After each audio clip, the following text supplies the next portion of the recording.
For more than 100 years, we've operated under a simple assumption about biology. Nature is efficient. It builds our bodies to take the shortest, most economical path. But, when you actually look closely at our own neurons, you see something different, something that seems to break all the rules. It suggests the blueprint we thought we understood might not be the whole story, and that a much more elegant principle is at work. Here's the first puzzle.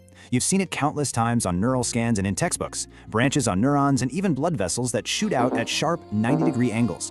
Now, from a simple engineering perspective, that's just not efficient. It's a detour.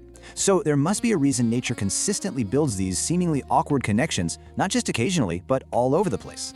And that leads to an even bigger point. Consider that these odd-looking branches aren't just biological quirks. Instead, they're the single most optimal design for building the most critical structures in the brain, the synapses. This is where thought, memory, and all communication happen.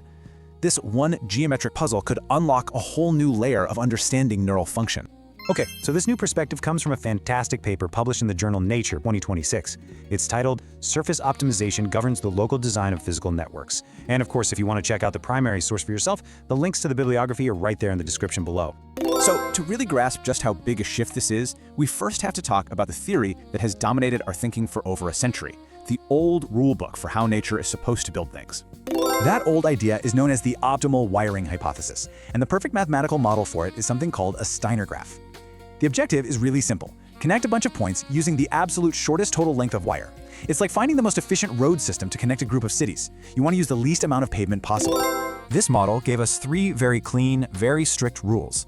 First, a branch can only split into 2, period. No 3-way intersections. Second, the 3 branches involved in that split have to lie on the same flat plane. And third, the angles between them have to be a perfect 120 degrees. It's elegant, it's mathematically beautiful, and for the longest time we treated this as biological law. The problem is, when you actually look at biology, you find that nature, well, it seems to be breaking its own laws all the time. And here's the perfect illustration of that. On the left, you've got that clean, theoretical Steiner graph, following all the rules. And on the right, that's a real human neuron. You can spot the illegal moves right away.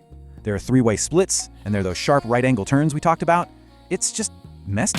And we're not talking about rare exceptions either. Look at this data. These 3-way splits, called trifurcations, are actually pretty common. In our own neurons, about 17% of branching points are 3-way. We see similar numbers in fruit fly neurons, in blood vessels, and even in the branches of tropical trees. These aren't mistakes. This is part of the design. The old rulebook just has no explanation for it.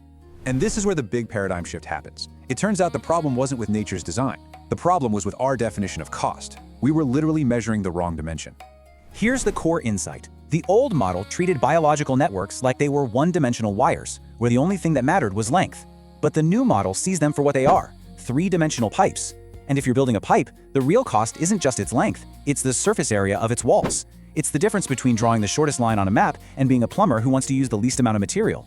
Probably the best way to picture this is with a soap film. When you dip a wireframe into a soap solution, the film instantly snaps into the one single shape that has the absolute minimum possible surface area. That is what nature is doing. It's not trying to minimize length. It's a master at minimizing surface area. And as soon as you start using this new rule, minimize surface area, all of those illegal connections we saw suddenly make perfect, logical sense. They aren't flaws, they're the most efficient solutions.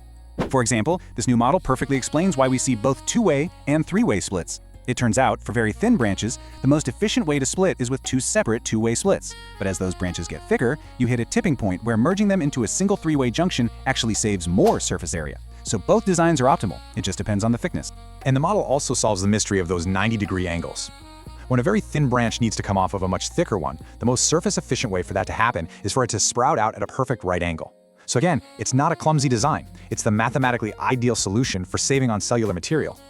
Now this is more than just a neat lesson in physics and geometry. This principle has incredibly profound functional and, yes, clinical implications for how the brain is built.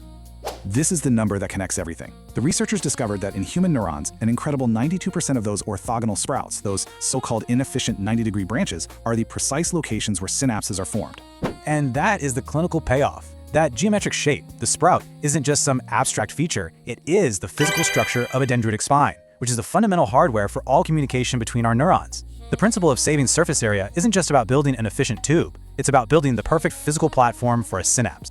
So what does this mean for us practically? Well, it gives us 3 key actionable takeaways. First, when we reevaluate neural imaging, Structures that might have looked inefficient or abnormal are in fact highly optimized designs that likely point to specific functions. Second, we can now see these orthogonal sprouts as a potential morphological marker for active synapse formation and plasticity. And third, this principle gives us a brand new lens for understanding pathologies where neural wiring goes awry.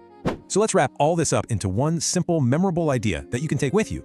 Here's the phrase to remember. When you see a sprout, think synapse. Nature doesn't take shortcuts, it saves on skin. That 90-degree angle isn't a detour, it's a giant flashing sign that points right to a synapse. And the driving force behind it isn't minimizing length, it's minimizing the surface area, the skin of the neuron's wall. So here is your call to action. The next time you're looking at a complex biological network, a neuron, a vascular system, anything, apply this new lens. Don't just ask where the connections are going, ask why they have that specific shape, because that geometry is telling you a story about function and optimization. And as always, to explore this further, you can find the full disclaimer and bibliography in the description.